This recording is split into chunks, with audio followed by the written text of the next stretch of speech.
tenemos una entrevista, vamos a conversar sobre las lecciones que nos deja los procesos electorales en el contexto de esta pandemia. Vamos a conversar precisamente con Sofía Vicenzi, ella es coordinadora del Centro de Asesoría y Promoción Electoral CAPEL. ¿Cómo está? Es un gusto darle la bienvenida, muy buenos días.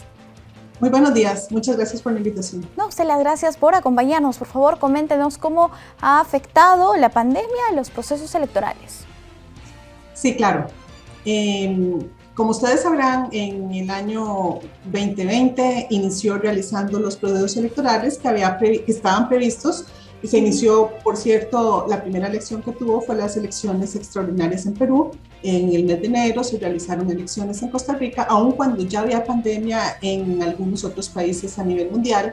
Aquí se realizaron las elecciones en Costa Rica, elecciones municipales.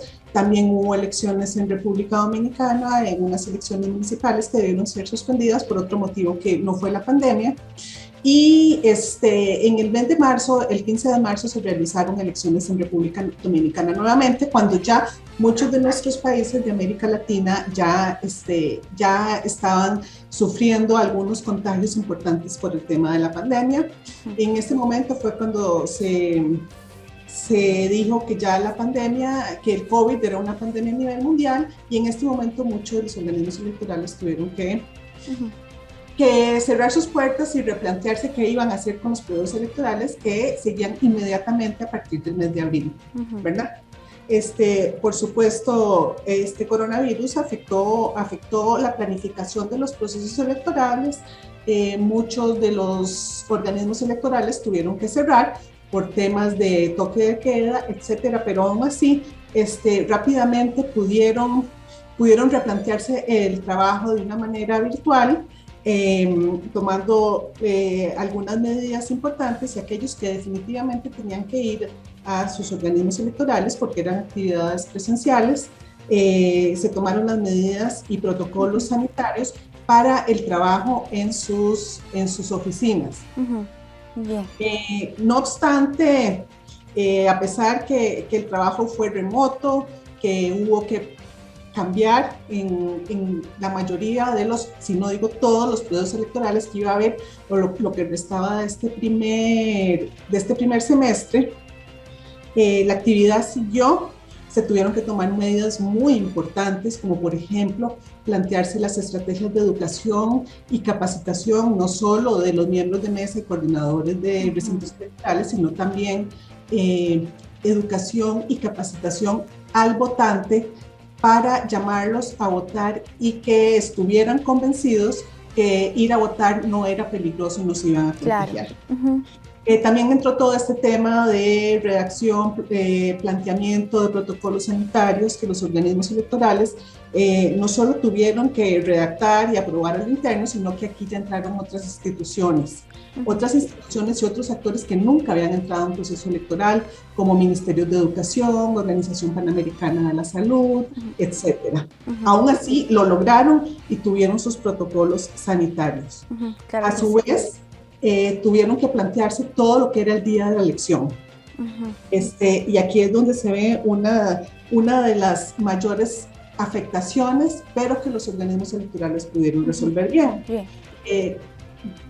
Valorar recintos de votación, valorar si podían cumplir con los protocolos sanitarios, sobre todo el tema de distanciamiento no solo de los votantes, sino también de los miembros de mesa. También obviamente tenían que valorar que los miembros de mesa iban a estar seguros. Diversas medidas, ¿no?, que se aplicaron para que estos procesos electorales pudieran continuar, y se han tenido experiencias bastante exitosas, como lo que ocurrió aquí en nuestro país y los peruanos conocemos. Sin embargo, ¿existió algún proceso electoral en el que se haya registrado gran cantidad de contagios o que no se haya podido realizar de manera adecuada un proceso electoral?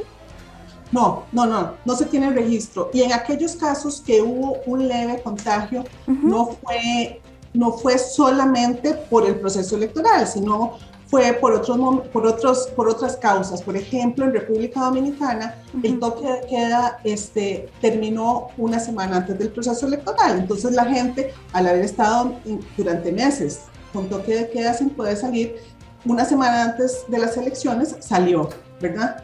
Tal vez sin las medidas, pero no significa que que el aumento de casos se debió al hecho de ir a votar un domingo, ¿verdad? Sino porque hubo mayor libertad y entonces hubo otros espacios donde la gente tomó contacto.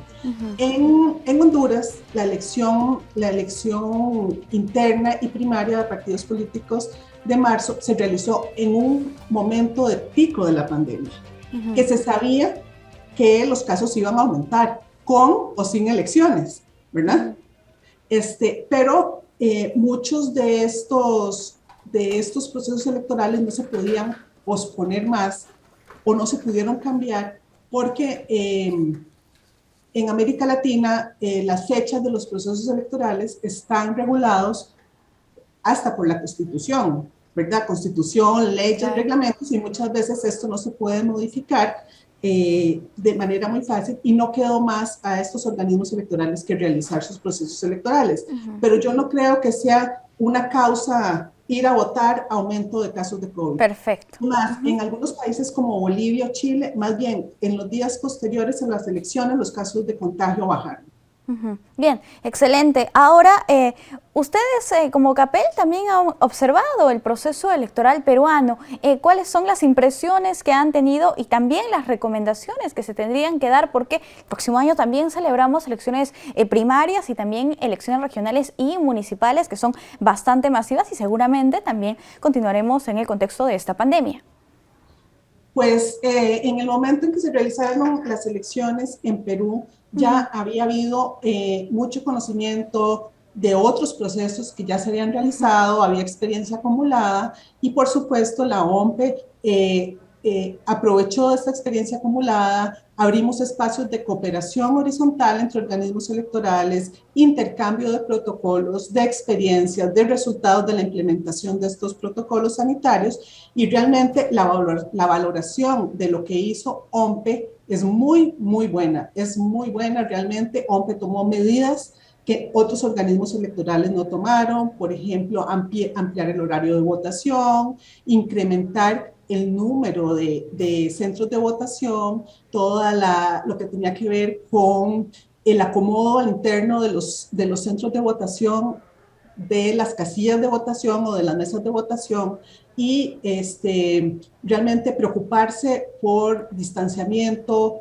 Es más, yo me atrevería a decir que la OMPE es uno de los organismos electorales que más medidas ha tomado y que, por supuesto, ha sido uno de los más exitosos en la implementación de estos protocolos sanitarios. Perfecto. Ahora, ¿se vienen todavía algunas elecciones en la región a celebrar en lo que queda de este año? ¿Cuáles serían estas próximas elecciones? Sí, la primera elección es el 10 de octubre, ahora va a haber elecciones primarias internas en Argentina, ¿verdad? Estas elecciones las cambiaron de fecha, les pospusieron un mes para evitar estos picos de contagio. Esas son las primeras elecciones. Las siguientes son el 10 de octubre en Paraguay. Las elecciones de Paraguay tenían que haberse realizado el año pasado, pero estas elecciones y por ley se pospusieron un año. Entonces, realmente el Tribunal Superior de Justicia Electoral de Paraguay ha tenido muchísimo tiempo, más que otros organismos electorales, para prepararse para esta elección. Es una elección muy importante porque es la primera vez que se va a utilizar el voto electrónico al 100%, a pesar de ser una elección municipal. Después se van a realizar las elecciones en Nicaragua, van a tener lugar, ahora sí, las legislativas en Argentina, las presidenciales en Chile y las elecciones generales en Honduras. En las elecciones generales en Honduras. Perfecto. Y en Chile todavía le esperan 2 procesos electorales porque tienen las elecciones en primera vuelta y en segunda vuelta las presidenciales. Exactamente. También... Chile, pero es importante señalar que Chile, el Servicio Electoral de Chile es el organismo electoral que ha organizado más procesos electorales en tiempos de pandemia. Y el proceso inició con el plebiscito nacional sobre la constituyente. Y realmente el Servicio Electoral de Chile lo ha hecho muy bien. Así que en temas de aplicación de protocolos sanitarios y elecciones en pandemia, Chile ya tiene muchísima experiencia. Además, tienen a gran parte de la población vacunada y ya están hablando de una tercera dosis. Exactamente, exactamente. Ellos han podido, ellos inclusive para el último proceso electoral tuvieron la capacidad de hacer la elección en 2 días para evitar grandes aglomeraciones en los centros de votación. Es el único organismo electoral. Muchos organismos electorales han tomado medidas similares, como ampliar los horarios de votación, otros temas ya más de aplicación del protocolo sanitario, ¿verdad? Llevar su propio lapicero o bolígrafo para votar, para que no tengan que estar usando el mismo bolígrafo. Pero Chile es el único que se ha atrevido y le salió muy bien hacer las elecciones en 2 días. Así es, excelente, listo. Señora Sofía, nosotros estamos muy agradecidos con usted por acompañarnos aquí en JN Noticias y contarnos qué es lo que se ha hecho en el mundo, cuáles son las medidas sanitarias que se han tomado para continuar con los procesos electorales, porque la democracia no puede parar de ninguna manera. Muchas gracias. Exactamente. Gracias a ustedes. Cuídense. Hasta luego. Amigos, nosotros tenemos que hacer una brevísima pausa. Volvemos.